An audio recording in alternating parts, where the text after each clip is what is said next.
time check muna tayo. 1:40 na ng tanghali. So ngayon nga po pala magpapagupit tayo para naman magbuka tayong pogi. Dahil every 3 months nga po pala ako nagpapagupit dito sa Japan. Dahil po sa sobrang mahal din magpagupit dito, kaya hindi ko siya magawang magpagupit ng every month. So bago tayo magpagupit, magwi-withdraw muna ako ng pera sa post office.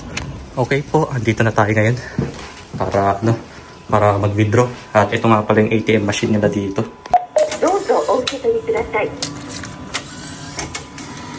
Okay guys, nandito na tayo sa Eki ngayon para sumakay ng train. At magpapagupit muna tayo sa bandang Shinsaibashi. Bali medyo may kalayuan lang po at pababa lang naman tayo sa Nampa. Pagkababa natin doon, saka na lang natin siyang lalakarin. Kasi medyo malapit naman na yung Shinsaibashi doon. Para tipid din tayo sa pamasahe. Ito na yung pupunta ng train guys. Akit lang tayo dito sa may escalator. Ayan po, tapos maghihintay lang tayo ng ilang minutes. Parating na rin kasi yung train dito. Weather check muna tayo. 22 degrees Celsius na dito ngayon. Medyo bumalik ulit yung temperature dito, pero hindi naman na siya gaano kainit. At nakakaramdam naman tayo ng lamig ngayon. So yan yung schedule ng train natin. Bali yung kasunod dyan ay 1:54 pa po. Meron pa tayong 2 minutes ng paghihintay. Ayan po.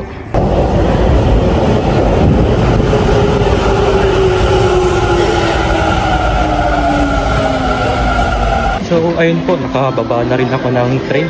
At maglalakad na rin tayo papunta sa salon kung saan tayo magpapagupit ngayon.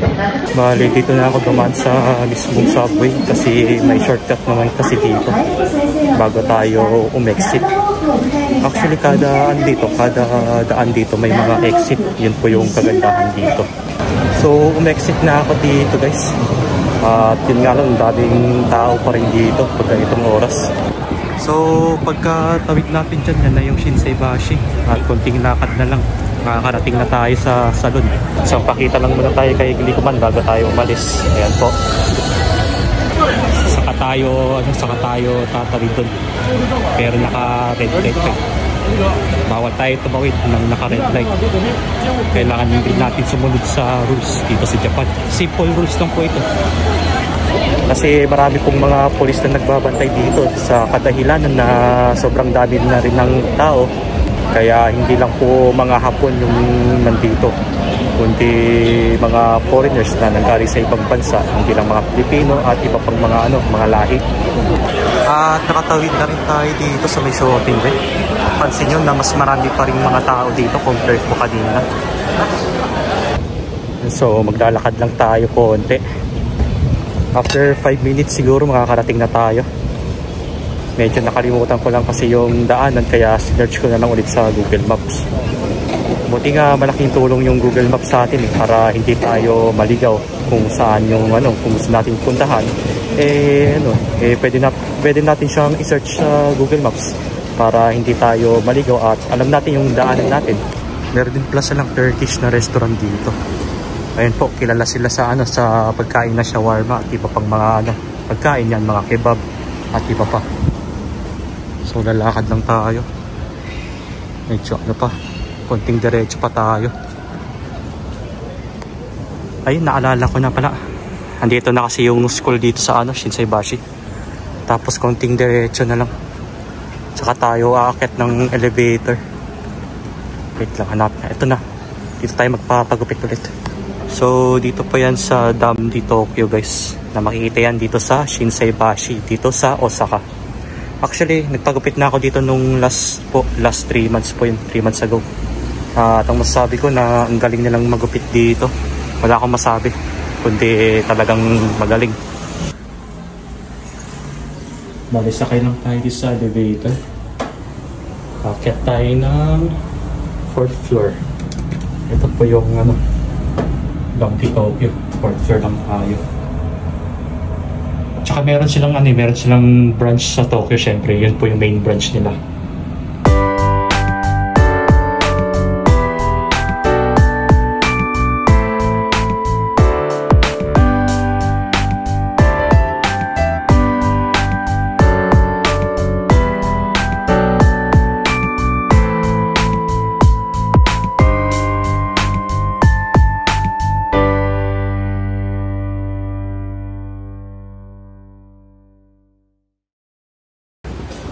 Okay po, kakatapos lang natin magpagupit guys. Time check muna tayo. Alas 5 na ng hapon. So nakikita nyo naman po na madilim na dito ng ganitong oras. Ayan, at ipapakita ko sa inyo mamaya yung gupit natin.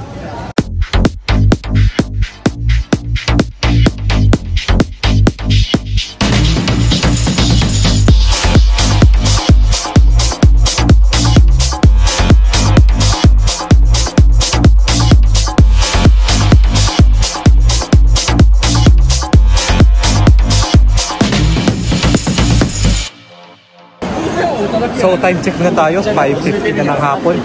At sobrang lakas na ng ulan dito ngayon.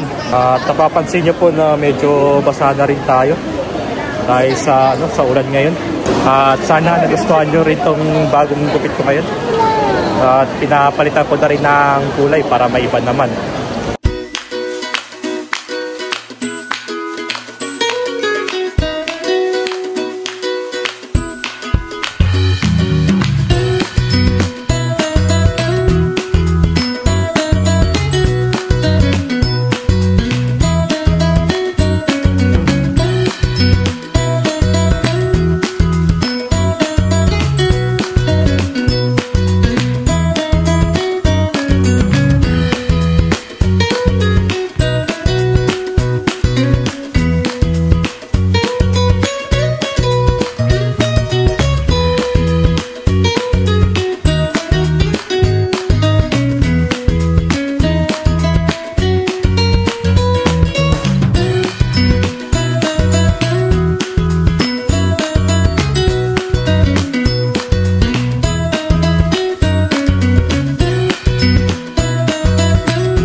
Time check muna tayo, 7:46 na ng gabi.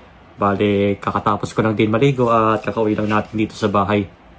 Ayun nga, medyo hindi na rin ako nakapag-vlog kanina dahil na rin sa malakas na ulan. Buti na lang po kanina ay dumaan ako ng Daiso para bumili ng kapote na disposable para hindi tayo mabasa pag nagbibisikleta tayo pa uwi ng bahay.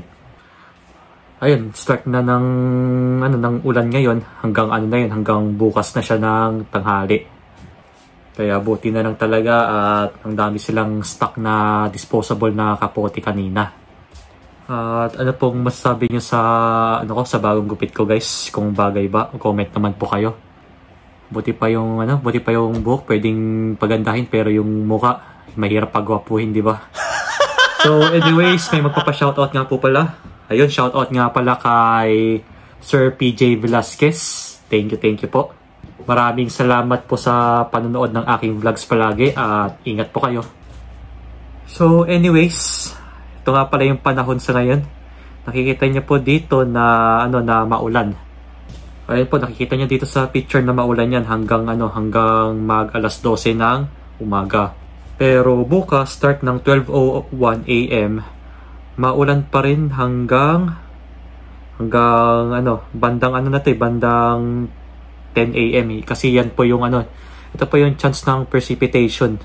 Bali maulan siya ng 12 hanggang 10 AM. Yun po. So by the way, ang meaning nga pala ng precipitation, yun yung pag-ulan. Tulad ng tubig ulan, yung mga snow. Kaya pag nakikita niyo sa weather app niyo yung chance of precipitation, ibig sabihin yun kung ilan yung chance ng pag-ulan. Anyways, magsasagot lang tayo ng mga comment dito. May nakita kasi ako na maganda yung tanong. Tanapin ko lang po kung nasaan na yun. About sa rent ng apartment. Ito po, mula po kay Ma'am Mercy Guelos 8494. Ang sabi niya, magkano pala ang mga house rentals dyan? New subscriber watching here in Saudi Arabia.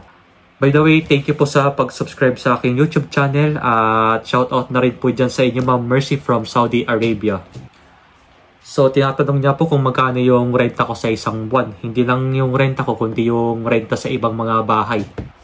Actually, wala po kasi akong idea sa renta ng ibang prefecture, pero since taga Osaka po ko, yun na lang po yung babanggitin ko siguro kung magkano yung ibang renta dito sa isang buwan. So, uunahin ko muna sa akin kung magkano yung binabayaran ko dito per month sa sa apartment ko.